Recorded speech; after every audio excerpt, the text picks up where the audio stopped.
Hey guys, this is my third time trying to record this video. My voice keeps dying like halfway through, and I've had having to like drink some water and restart. Anyway, I'm gonna see if I can make it through, and if not, I'll probably just leave in all the throat clearing that I might have to do. Anyway, I am going to be analyzing one of my friends' games from chess.com. Mr. eChess is rated 551 in Blitz. They recently lost this game, and we're going to take a look and see if I can give them a couple of tips or pointers that will help them going forward. So, Mr. eChess, let's take a look at how you played this game. If I say he or him throughout any of this, I'm just assuming since it says Mr. eChess that this is a man, but I could be wrong. I apologize. Okay, so e4 is a great move. Controlling the center, getting your bishop out, getting your queen out. I love that. And black here strikes with the Alekine's defense. Not an opening that you see very often, but they're immediately challenging that e4 pawn. And what Mr. eChess does here, e5 is perfect. This is the best move as far as I understand. Attacks the knight and gains some space. And you have to, ask black the question, where are you going to move your knight to? So black plays knight to e4. Now, normally in the Alekine's defense, the knight goes to d5, because on d5, you don't have to worry about your knight getting trapped. Yes, white can attack it, and yes, you can kind of keep attacking it, but then the knight can hop back to d5, and notice how the pawns can no longer attack this guy. They've been advanced too far, and it's kind of an outpost for the black knight. So that's kind of one idea. But on e4, black has to be careful that this knight doesn't get trapped. So for example, if we play d4 and black kind of wastes a move here, I can play f3, and that knight is trapped. Look at all these squares. The knight can't go to any of them because of white's pieces, right? Totally trapped. However, you do have to be careful if you're white, because if black plays e6, watch the queen. Watch the queen. Whenever you move your f-pawn, you always want to ask yourself the question, what about the queen? What about the queen, right? And here we can see that it's a trap, actually, and now white's the one in trouble. Because if you play g3, black's going to capture it, taking advantage of the pin against your rook. So you can't really take the knight, or bam, you lose the rook in the corner. Okay, so that's kind of the idea here. Maybe, I don't know what black would have done, but that's one thing to kind of keep an eye out for. All right, so let's go back to the game. Okay, so he attacks it. Knight goes back to c5 and b4. So I like Mr. eChess. I like what they're doing here by attacking the knight. I think in this case, instead of attacking with the b pawn, you want to kind of continue to focus on the center and attack with the d pawn. And even though you're moving this pawn 2 times, you're not wasting any time, because both of these times you're attacking the knight and black's having to move the same piece over. So I would personally just play d4 here, because this is really the ideal pawn structure, right? As opposed to the pawn being back here. Having them together like this, connected, you can play c3 and get a nice pawn chain. And the fact that you're continuing to chase the knight is great. And by the way, if the knight goes back here, now you can probably figure out what the move is, based on what I just said, right? f3, right? We trapped the knight, because notice black didn't have time to get that queen over to h4. So by moving these 2 pawn moves with tempo, if the knight goes back, we've trapped it, and now we win a piece. Okay, so that's what I would have liked to see here, the move d4. And the way you want to think about this is try to focus on the center, and don't get distracted by these side moves unless you really, really have to, right? Like sometimes it's okay to push a flank pawn, but only in rare cases. In this case, just stick with the center. You would have been a little bit better off. Well, let's keep going. It's not a terrible move. Knight goes to a6. All right, so weird placement for the knight. Let's see what happens here. b5. Yeah, so he does keep chasing it around, which is not bad. Personally, I think one move to consider here would have been a move like a3. And basically what I'm doing with this move is saying, okay, I'm defending my pawns. The knight can't take it. I'm also controlling this square, so the knight can't go there. Where else can the knight go? Nowhere. So essentially I'm saying by playing a3, I'm just taking this knight out of the game. I don't really have to worry about it right now. So that would have been something to consider. That being said, b5 is also a good move. Knight to b4. Okay, so whenever I see a knight behind a pawn like this, I'm going to ask myself the question, wait a second, can I trap that knight? And if you look carefully, where does the knight, where's the only escape square that the knight has? d5, right? You can't go here or here, or I'm going to take you with my pawn. You can't take this or this or this. These are all defended if you look carefully. So this is kind of the only square that the knight might retreat to. So what I would play here probably is a move like c4. And I've totally trapped the knight, and guess what's coming next move? A3. And the knight is gone. So just something to think about. Let's see. Yeah, so you attacked it right away, which is not bad, but it's not going to be trapped now. It's actually going to escape. So that's kind of the drawback. C4, okay. So you are doing all these moves with tempo on the knight, so I can't really complain too much. You're not really wasting time. A3, okay. So black needed to go back here to avoid getting trapped. They went to B4, and you played perfectly and trapped the knight. So that's great. That's great. Yeah, perfect. So you got the knight. Okay, great. Took with the queen. So remember in chess, there's three things you want to do at the start of the game. Every game. Control the center of the board, these 4 squares. Develop your pieces as quickly as you can. And castle before move 10. Now, this game is kind of weird. You're not going to be able to castle before move 10 probably now because we're already on about to be move 9. But controlling the center and developing these pieces as quickly as you can. So in this position, of course, we're in check. We want to take the knight. We have an option. We could take with the queen. We could take with the bishop. In my opinion, it's better to take with the bishop. Why? Because I want to develop these pieces, get them off of the back rank as fast as I can.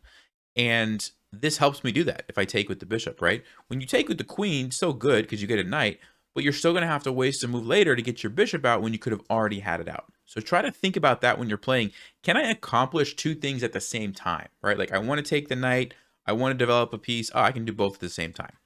Okay, but let's keep going. Not a bad move. The white's definitely winning because of the piece. Perfect. So now you're developing. That's great. Bishop comes out. Bishop comes out. Awesome. Really good. Knight to c3. Perfect. I mean, this is like great. Everything that Mr. Chess is doing is fantastic so far.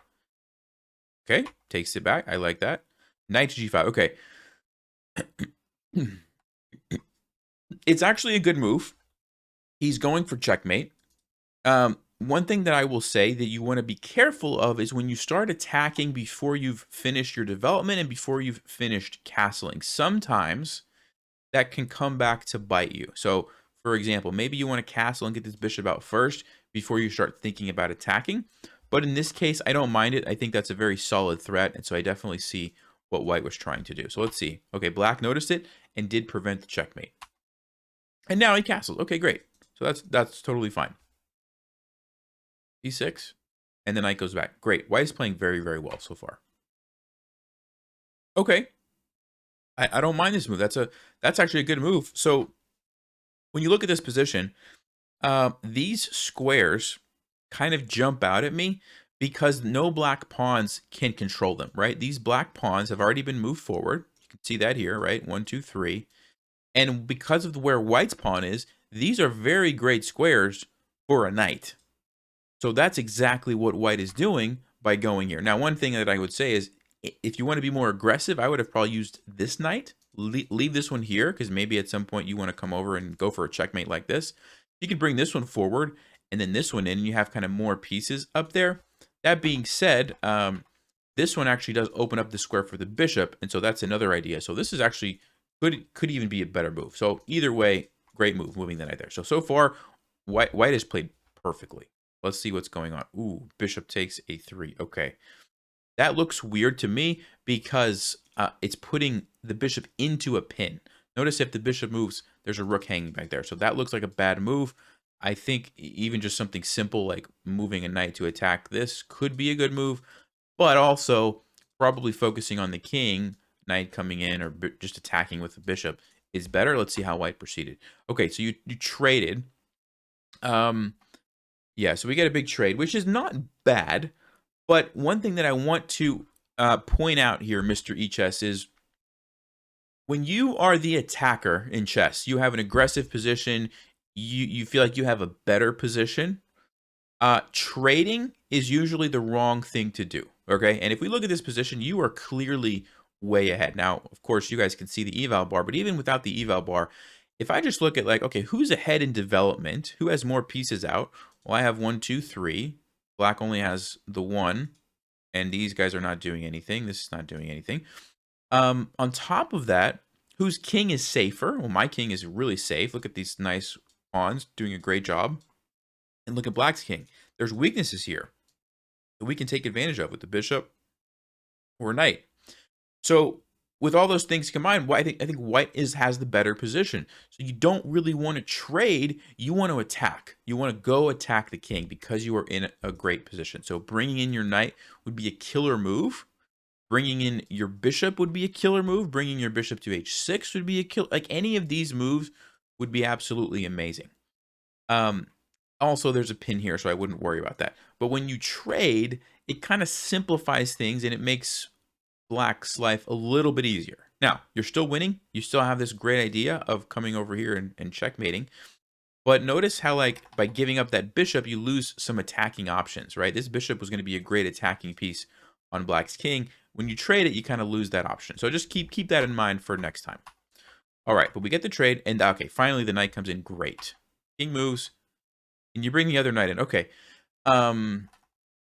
It's a good idea, bringing in the knight. What I don't like about it is this right here. It gives Black the option to trade, and again, you're attacking the king. So in this case, I think move here to threaten checkmate, move here to come in and you know, either attack the rook this way or checkmate like this. All of these things would be good ideas.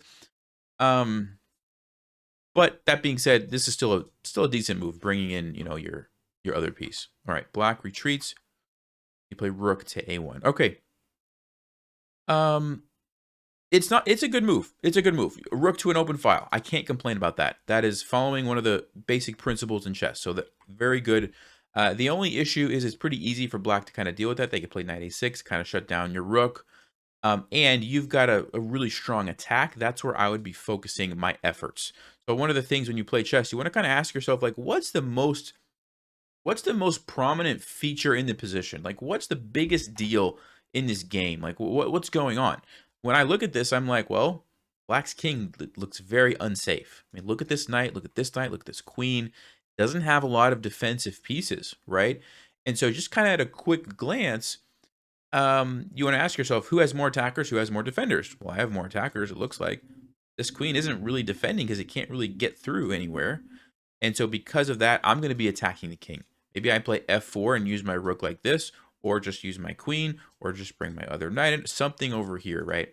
That being said, rook a1 is not a bad move by any means. So I don't think I'm saying it's a bad move. Okay, you captured that. There is en passant here. So a lot of players, especially at this rating, might not know this move. This is en passant. It's a special move in chess where you can capture a pawn when it advances 2 squares. Okay, and it would actually be a really good move in this position because this is already defended, so you don't have to worry about that. You get rid of that annoying pawn, and at the same time, you're now attacking the queen.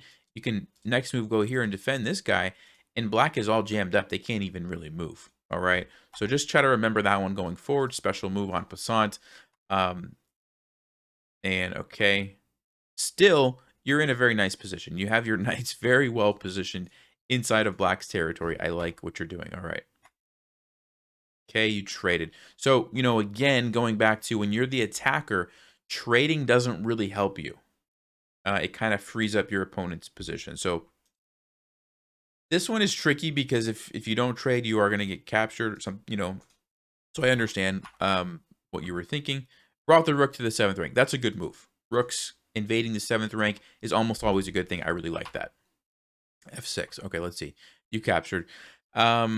Yeah, it's starting to become a tough position because Black is opening up and Black's pieces are becoming more active. But I think that's fine. You are going to have to deal with your knight after this happens. So let's see if that happened. Yes. And you did. You did. Okay, you saved the knight. So yeah, you're playing pretty well. The issue is the attack that you had is now gone. You don't really have the advantage of being able to threaten checkmate on the king. That being said, you still have a pretty solid position. So let's see what happened. Queen comes over here, captured the bishop. Okay. Yeah, so man, that's a tough game. It's a tough game because you played so well. Whenever you castle, it's almost always the safest place for your king, except if your back rank becomes weak.